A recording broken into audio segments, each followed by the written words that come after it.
오늘 말씀은 예레미야 50장 41절로 46절까지의 말씀을 통해서 나 여호와의 뜻을 들으라 라는 제목으로 은혜를 나누고자 합니다. 우리가 지난 시간 이제 바벨론이 왜 심판을 받아야 되는가 하는 세 가지 이유와 그에 따른 그 심판에 대한 내용들을 각각 살펴봤습니다. 이제 바벨론은 교만했기 때문에 심판을 받았다. 그래서 교만한 그들을 하나도 남기지 않고 멸절하겠다는 것.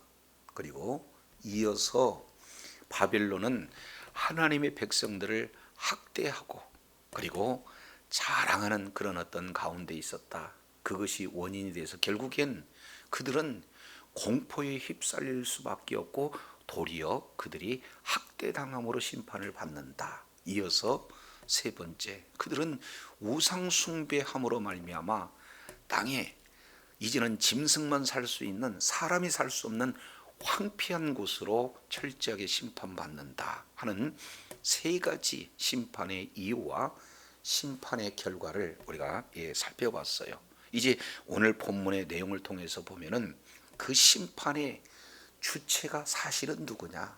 하나님께서 이렇게 계획하시고 하나님께서 그 심판을 계획하신 그대로 성취함으로 마침내 바벨론은 이제 심판을 당하게 되고 많은 나라 가운데 정말로 이제는 어떻게 그런 바벨론이 망할 수 있겠는가 하는 그 부르짖음을 온 나라가 다 듣는다 하는 내용이 오늘 본문 내용의 줄거리가 됩니다. 그래서 오늘 말씀을 통해서 보면은 크게 지금 두 개의 단락으로 나누어서 살펴볼 수가 있어요.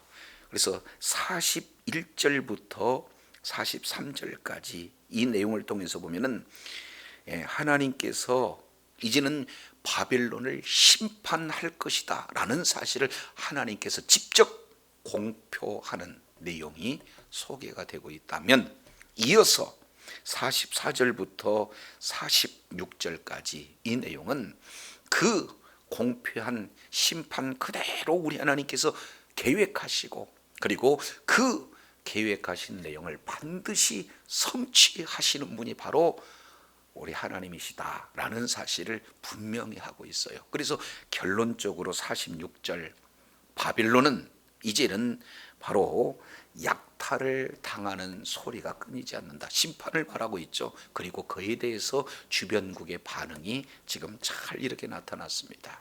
자, 이 내용을 통해서 보면은요. 자, 41절 보시겠습니다. 41절, 보라, 한 민족이 북쪽에서 오고, 이어서 큰 나라와 여러 왕이 충동을 받아 땅끝에서 일어난다. 그러면은 북쪽에서 온다, 땅끝에서 일어난다. 지금 반복 구조로 바벨론을 심판할 그런 자에 대한, 바벨론을 심판한 하나님의 도구에 대해서 첫 번째 뭐라고 표현하고 있습니까? 한 민족을 도구로 삼아서 이제는 바벨론을 심판한다는 것. 두 번째, 큰 나라와 여러 왕을 이제 충동해서 그들이 이제는 바벨론을 이렇게 심판하는 도구가 되어진다는 것. 이것을 반복해서 지금 말씀을 하고 있어요. 자, 그러면 그 한 족속, 큰 나라와 여러 왕들, 이들이 도대체 어떤 특성을 가졌는가 하는 내용을 42절 내용을 통해서 보면은 크게 세 가지로 이렇게 표현을 하고 있습니다. 그들은 첫 번째, 활과 투창을 가진 자, 이렇게 말씀하고 있죠. 그러니까 바벨론은 대단한 사실은 나라잖아요. 당대의 최고의 그러한 큰 군사력을 가지고 있는 그런 나라예요. 그런데 그런 나라보다 더 강력한 사실은 무기를 가졌다. 그래서 활과 투창을 가졌다. 최고의 사실은 무기를 소유한 자들을 첫 번째 소개하고 있어요. 그런데 두 번째입니다. 그들은 이제 무기만 가진 그런 자가 아니라 그들의 모습을 통해서 봤더니 어때요? 아주 잔인하다. 그래서 불쌍히 여기지도 않는다. 그러니까 심판에 대해서 불쌍히 여기지 않고 아주 잔인하게 그런 아주 막강한 무기들 가지고 지금 멸한다 하는 두 번째 내용을 이렇게 표현하고 있습니다. 세 번째 이어져 말씀하고 있는 내용은 그들의 목소리는 바다가 설레임 같도다 이렇게 표현하고 있습니다. 그러니까 바다에서 파도가 치면 어때요? 그 위험은 말로 다 표현할 수가 없잖아요. 그러니까 사기도 충천하고 잔인하고 가진 무기는 최신 무기로 무장한 그런 자들이 결국에는 당대 최고의 제국이었던 바빌론을 이렇게 멸하는 도구가 되어진다라는 사실을 말씀을 하고 있어요. 그래서 직접 거론합니다. 42절 중반전 내용을 보니까 딸 바벨론아 그들이 말을 타고 무사같이 각기 내 앞에서 대열을 갖추었도다. 실제 지금 대열을 갖추고 쳐들어온 그런 모습으로 시청각적으로 잘 지금 보여주고 있는 것을 봅니다. 자, 그래서 42절 하반절 이제 대열을 갖췄잖아요. 43절 바벨론의 왕이 그 소문을 듣고 손이 약해졌다. 그리고 고통에 사로잡혔다. 마치 해산하는 여인처럼 진통하고 있다. 이것은 너무나 두렵고 공포에 떠는 바벨론의 왕을 볼 수가 있어요. 이제 주변 많은 나라들은 바벨론을 보고 사실은요 그 바벨론의 그 강대함에 다들 두렵고 떨었는데 오히려 바벨론 왕은 이제 손이 떨려 아무 일도 할 수가 없습니다. 그리고 그 고통을 이제 여인이 해산하는 그런 어떤 고통과 비교했으니까 이건 어마어마한 이런 어떤 고통이다라는 사실을 잘 지금 묘사하고 있어요. 그래서 누구도 바벨론이 멸망당할 것이다 라고 하는 생각을 할 수도 없는 그런 아주 강력한 바벨론이 이제 하나님께서 쓰시는 도구를 통해서 철저하게 바벨론을 심판하고자 심판하는 그런 내용들을 말씀하고 있어요. 자, 근데 여기에는 하나님의 놀라운 그런 의도가 이 본문 속에 담겨져 있습니다. 자, 왜 그러냐면요. 자, 우리 예레미야 6장을 한번 보실까요? 예레미야 6장 22절. 예레미야 6장 22절부터 24절까지 이 내용을 통해서 보면 여호와께서 이같이 말씀하시되 보라 한 민족이 북방에서 오고 큰 나라가 땅 끝에서 펼쳐 일어나라니 그들은 활과 창을 잡았고 아주 잔인하고 뭐예요? 자비가 없다는 것, 불쌍히 여기지 않는다는 것. 그 목소리는 바다가 출렁이는 것 같이. 그래서 그들은 말을 타고 전사같이 다 항우를 버리고 딸을 시온을 들어 치려온다. 그래서 그 소문을 들었을 때 손이 약하고 고통이 엄청난데 그 고통이 여인의 해산하는 고통 같다. 이 내용을 보니까 어때요? 똑같은 내용을 지금 이렇게 반복하고 있는 거예요. 단 지금 대상이 차이가 있다는 거예요. 지금 예레미야 6장에서는 바로 하나님께서 유다를 남유다가 하나님의 말씀에 벗어나니까 그 하나님의 말씀에서 떠난 유다를 심판하되 심판의 도구를 이때는 누구를 삼았느냐? 바벨론을 삼았어요. 그러니까 바벨론이 이렇게 유다를 철저하게 심판하는 도구로 쓰임 받았을 때 그들의 모든 지금 두려워 공포에 떠는 모습을 잘 묘사하고 있어요. 근데 똑같은 사실은 문자 몇 개 틀리지 않는 똑같은 표현이 지금 누구에게 적용이 되고 있어요? 바벨론에게 적용되고 있어요. 그리고 이제는 바벨론이 심판을 받는데 그 바벨론을 심판하는 도구는 메데바사 페르시아를 통해서 하나님께서 심판을 받는다라는 사실을 여기서 살펴볼 수 있습니다. 자, 그렇다면 바벨론이 되었든지 아니면 유다가 되었든지, 다른 내용으로 본다면 하나님의 자녀가 되었든지 아니면 이방인이 되었든지 똑같이 그 하나님의 심판은 다르다는 거예요, 같다는 거예요? 같다는 겁니다. 이것이 바로 하나님께서 이제는 누가 됐든지, 하나님의 자녀가 됐든지 아니면 이방인이 됐든지 심판하는 그 잣대는 동일하다는 거예요. 그래서 하나님이 공의로운 심판자요, 공의로운 재판장이 되어진다라는 사실을 오늘 본문을 통해서 살펴보게 됩니다. 우리는요, 잘못 생각하면은 하나님께서 예수 그리스도를 믿는 믿음을 가진 우리들은 이제 죄를 져도 사실은 묵과하고, 예수 믿지 않는 그런 자들에게는 철저하게 하나님께서 심판하시겠다라고 오해할 수 있어요. 그런데 오늘 내용을 보니까 유다가 됐든지 아니면 바벨론이 됐든지 똑같은 뭐예요?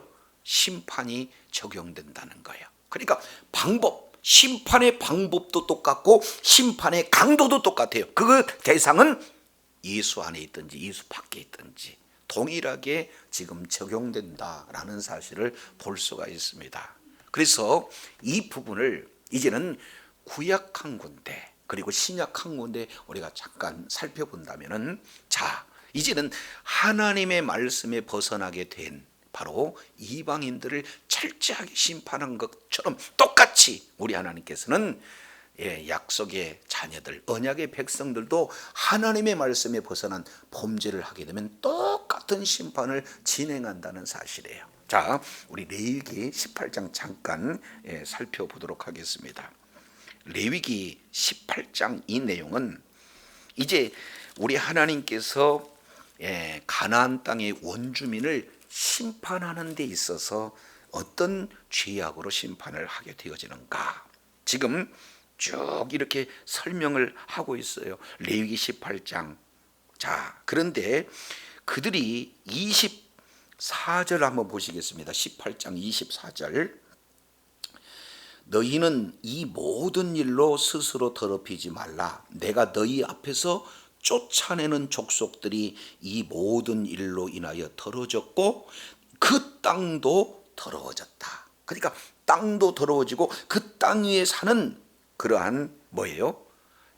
가나안 원주민도 똑같이 더러워졌다. 그래서 내가 그 악을 인하여 그 악으로 말미암아 벌하고 그 땅도 스스로 그 주민을 토하여 내느니라, 이렇게 말씀하고 있어요. 그러면 죄가 없는 가나안 땅을 하나님께서 약속하셨으니까 가나안 원주민을 내쫓았느냐? 아니라는 거예요.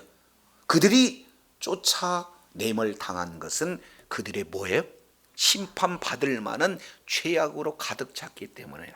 이 내용은 창세기 15장 우리 하나님께서 아브람을 부르면서 이제 아모리 족속의 죄악이 관영하기까지 차기까지 너희는 애굽에서 4대 만에 돌아오리라, 이렇게 말씀하고 있어요. 그러면 결국 가나안의 모든 7족속을 대표로 본다면 아모리 족속이 이렇게 표현하고 있잖아요. 그러면 그 아모리 족속이 죄악으로 관영했기 때문에 그 죄악으로 말미암아 그들이 이제는 더럽혀졌고 그들이 거주한 땅도 더럽혀졌으므로 그들이 토에 내어진다라는 사실을 레위기를 통해서 말씀을 하고 있는 것을 볼 수가 있습니다. 자, 그러면서 26절, 그러므로 너희, 그러면 여기서 너희는 언약 백성 아니겠어요? 그래서 너희 곧 너희의 동족이나 혹시 너희 중에 거주하는 타국인이나 나의 규례와 법도를 지키고 이런 가증한 일에 하나라도 행하지 말라. 너의 전에 있었던 그 땅의 주민이 이 모든 가증한 일을 행하였고 그 땅도 더러워졌느니라. 28절 우리 다 같이 읽습니다. 시작. 너희도 더럽히면 그 땅이 너희 있기 전 주민을 토함같이 너희를 뭐 할까 하노라? 토할까 하노라. 지금 이렇게 말씀을 하고 있어요. 그러니까 하나님의 심판은 죄악에 대해서 가나안 원주민이 되었던 바로 언약 백성이 됐던 동일하게 치우침이 없이 뭐예요? 동일하게 적용되어진다라는 사실을 볼 수가 있어요. 자, 이 내용을 사도 바울은 신약에서 이렇게 말씀을 하고 있습니다. 우리 잠깐 로마서 2장을 보겠습니다. 로마서 2장 내용을 통해서 보면 9절 보겠습니다. 9절. 악을 행하는 각 사람의 영에게 환난과 곤고가 있으리니 첫째는 유대인에게 또한 뭐다? 헬라인에게다. 그러니까 악을 행하는 유대인이든 악을 행하든 헬라인이든, 다른 말로 본다면 악을 행하는 예수를 믿는 사람이든 악을 행하는 예수를 믿지 않는 사람이든 동일하게 뭐예요? 환난과 곤고가 있게 되어진다라는 사실을 볼 수가 있어요. 여기서 환난이라고 하는 이 내용은 사실은 외적인 부분이죠. 이제 환난, 큰 바위가 압박하는 그런 내용을 말씀하고 있어요. 곤고는요, 내부적인 그런 어떤 내용이 되어집니다. 그래서 이제는 그 환난으로 인한 내적인 그런 고뇌, 이 내용들을 지금 말씀을 하고 있어요. 그래서 악한 자에게 외적이든 내적이든 그 방법이나 강도에 있어서 이제 유대인이든 헬라인이든 차별이 있다는 거예요? 차별이 없다는 거예요? 또 동일하게 하나님께서는 심판을 하신다라는 사실을 말씀하고 있어요. 동시에 10절입니다. 선을 행하는 각 사람에게는 영광과 존귀와 평강이 있으리니 첫째는 유대인이요 또한 뭐다? 헬라인이다. 그래서 영광에도 차별이 없어요. 또 존귀와 평강에도 차별이 없어요. 이것은 믿는 자든 믿지 않는 자든 우리 하나님께서는 공의의 하나님이시기 때문에, 공의의 재판장이시기 때문에 이제는 악한 자에게는 심판하지만 하나님의 말씀대로 순종하는 그런 자리에 있게 되려면 바로 영광과 존귀와 그리고 또 평강을 우리 주님께서 약속하고 계시는 것을 볼 수 있습니다. 그래서 오늘 예레미야서 이 내용을 통해서 우리가 살펴보게 되어지면은 우리 하나님께서는 이제는 유다를 심판했던 내용 그대로 바벨론을 심판하신다는 거예요. 그래서 이제 유다를 심판했을 때는 심판의 도구를 바벨론으로 삼으시고, 여기에 바벨론을 심판했을 때는 메대, 바사, 연합군을 사용해서 이렇게 심판하시는 공의의 하나님이다 라는 사실을 저와 여러분 기억하고 있는 그곳에서 우리가 어찌됐든지 말씀에 벗어나지 않고 그까지 말씀의 길을 걸음으로 말미암아 하나님이 약속하신 바로 영광과 존귀와 평강의 복된 은혜가 하나님의 그런 약속이 이루어지는 복된 자의 삶을 살아야 될 줄로 믿습니다. 자, 두 번째예요. 50장 44절 이 내용을 통해서 살펴보게 되어지면 이런 말씀을 하고 계세요. 보라, 이제 사자가 요단의 깊은 숲속에서 나타나지, 비유하고 있는 거예요. 사자의 비유를 지금 말씀을 하고 있습니다. 그가 와서 견고한 처소를 칠 것이라. 내가 즉시 그들을 거기에서 쫓아내고 택한 자를 내가 그 자리에 세우며 나와 같은 자가 누구며 출두하라고 나에게 명령할 자가 누구며 내 앞에 설 목자가 누구냐. 그런즉 바벨론에 대한 여호와의 계획과 갈대아 사람의 땅에 대하여 품은 여호와의 생각을 들으라. 양떼의 어린 것들을 그들이 반드시 끌고 가서 그들의 초장을 황폐하게 하리니 바벨론이 약탈당하는 소리에 땅이 진동하며 그 부르짖음이 나라들 가운데 들리리다 하시도다. 이 내용을 보면은 사자가 수풀에서 나오는데 그 먹잇감으로 양떼들을 먹잇감으로 삼는 내용이에요. 그래서 사자가 양떼만 잡아먹는 게 아니라 뭐예요?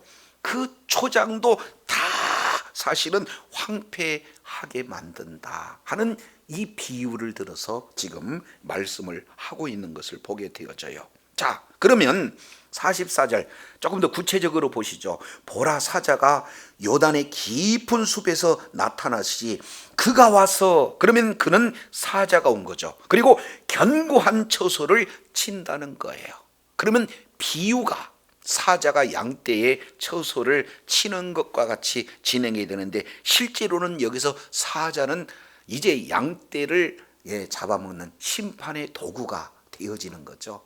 그래서 사자와 양떼는 비교할 수가 없잖아요. 그래서 마치 사자와 같은 메데파사 연합군이 양떼와 같은 이제 무기력한 그런 어떤 모습의 그 내용이 바로 바벨론과 같은 그런 모습이에요. 그러면은 사자가 괜히 왔냐? 아니라는 거죠. 여기서 보니까 자, 이렇게 말씀하고 있습니다. 주어를 잘 보세요. 자, 어떻게 왔느냐라고 봤더니 이런 표현을 하고 있어요.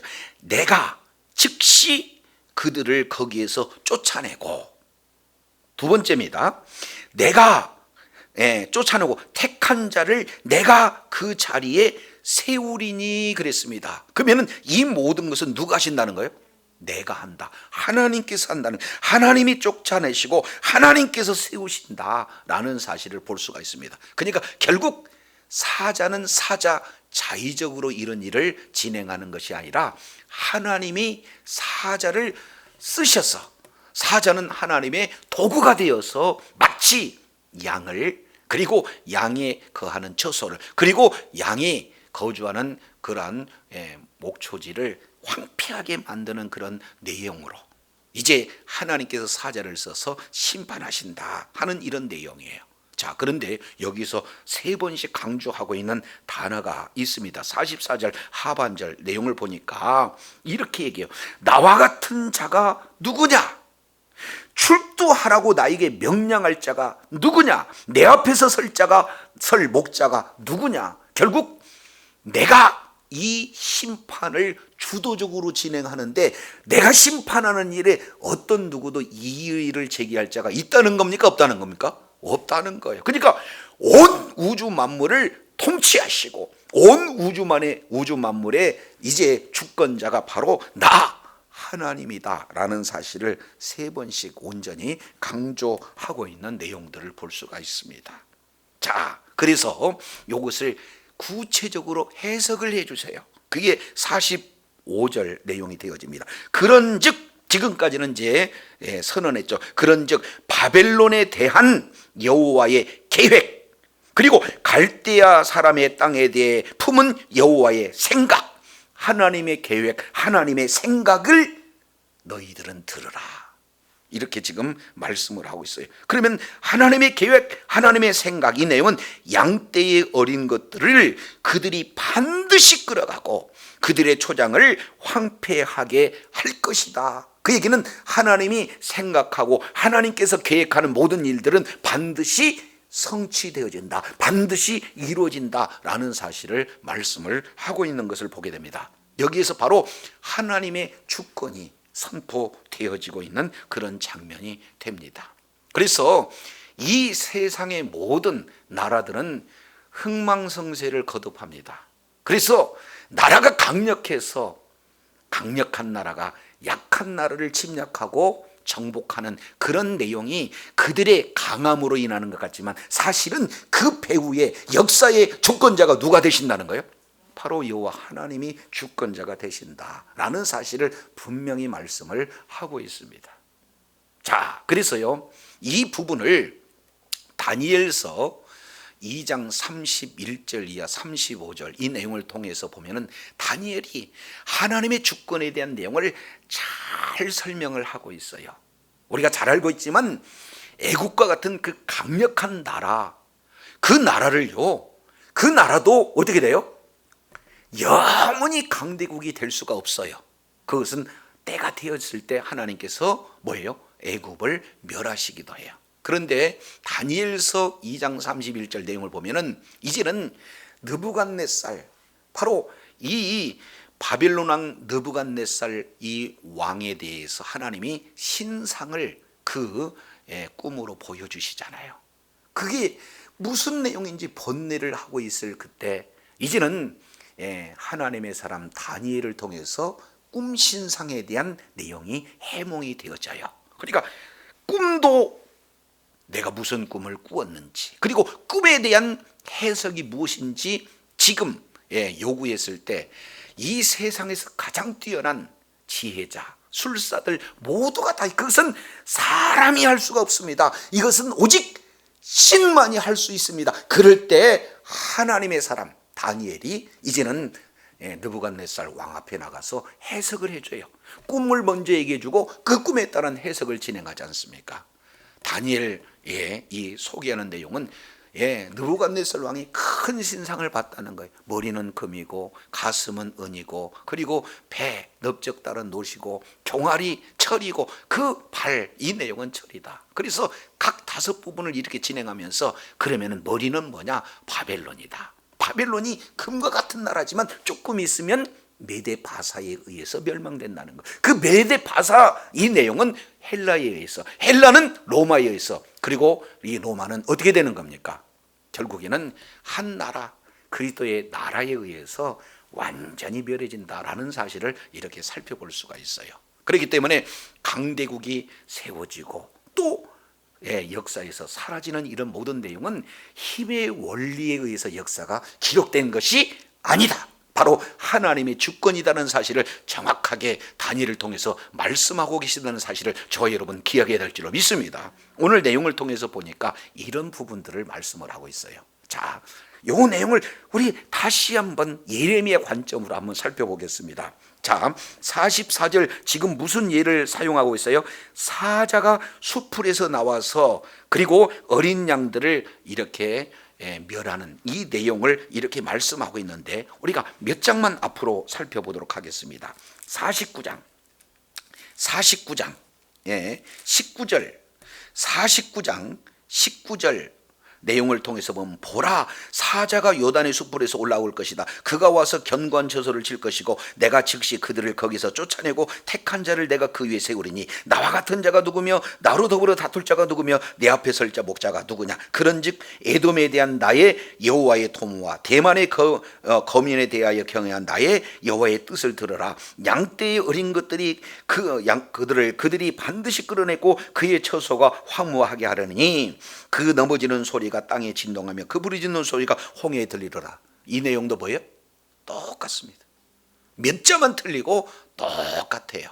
이 내용을 통해서 자세히 살펴보게 되면 지금 에돔에 대한 심판을 하나님께서 바벨론을 들어서 에돔을 심판하고 있는 그런 내용이에요. 그런데 똑같은 내용이 이제 누구예요?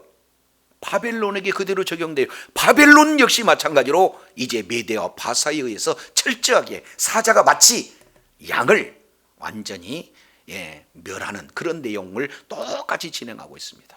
자, 여기서 우리가 이제 생각해 볼 수 있는 내용은 큰 나라든지 작은 나라든지 이것은 규모와 관계없이 하나님의 말씀에 불순종하게 되면 똑같이 뭐 한다는 거예요? 심판의 도구를 써서 하나님께서 이제 그를 도구로 삼아 반드시 심판을 실행하신다. 하나님의 생각, 하나님의 계획은 반드시 이루어진다라는 사실을 정확하게 말씀하라고 있어요. 여기서 두 번째, 하나님이 누구신가?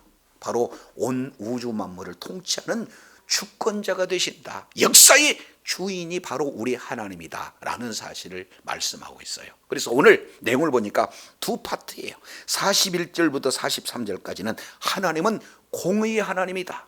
바로 공의롭게 재판장이 되신 하나님, 그리고 모든 심판의 모든 주권자가 우리 하나님이시다라는 바로 공의의 하나님, 그리고 모든 역사의 주권자가 되신 하나님을 지금 이렇게 바벨론 심판을 통해서 말씀을 하고 있는 것을 볼 수 있어요. 자, 그 중에 결론적으로 46절 우리 다 같이 한번 읽습니다. 시작.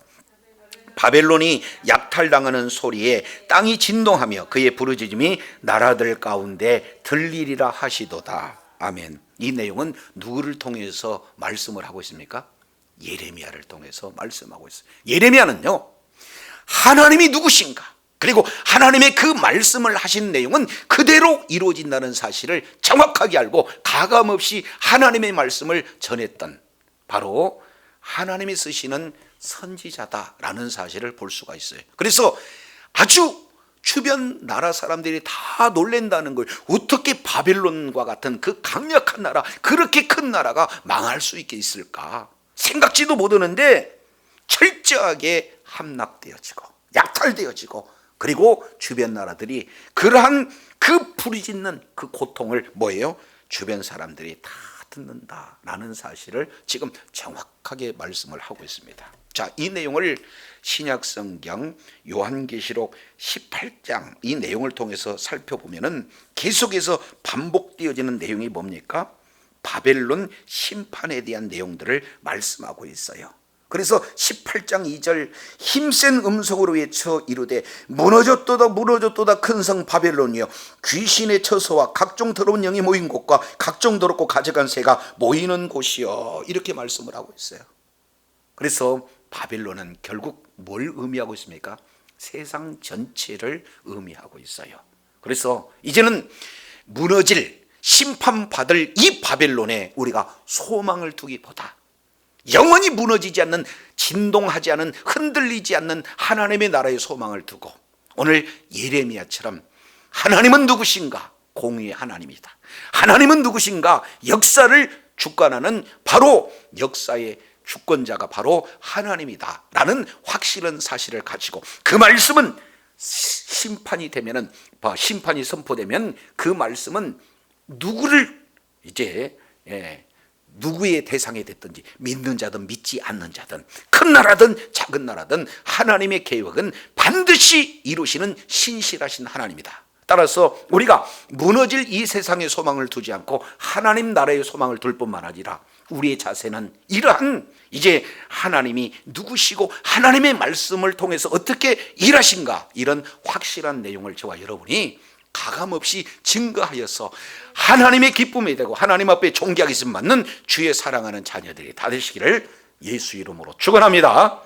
기도하겠습니다. 하나님 아버지, 바벨론은 강력한 나라요, 큰 나라요, 주변 사람들이 봤을 때는 결코 무너지지 않을 나라 같지만 그 큰 나라, 강력한 나라도 하나님의 말씀에 이제는 벗어나서 죄악 가운데 있을 그때, 큰 나라든 작은 나라든, 그리고 언약의 백성이든 이방이든 우리 하나님은 공의로우신 하나님에게 동일하게 심판이 적용된다는 사실, 이어서 이제는 우리 주님께서 큰 나라 작은 나라 가릴 것 없이 심판을 하시는 진정한 역사의 주인이 바로 우리 하나님이라는 사실, 이 내용이 오늘 바벨론 심판에 계획되어지고 계획된 내용이 그대로 성취된 것을 알고 예레미야는 선포하는 내용들을 보게 됩니다.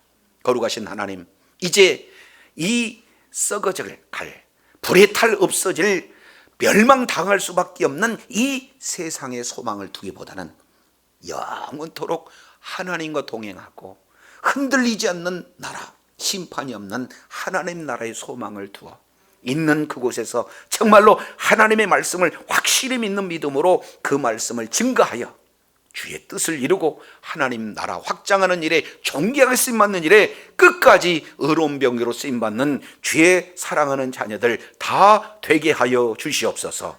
감사드리며 예수 그리스도 이름으로 기도드립니다. 아멘.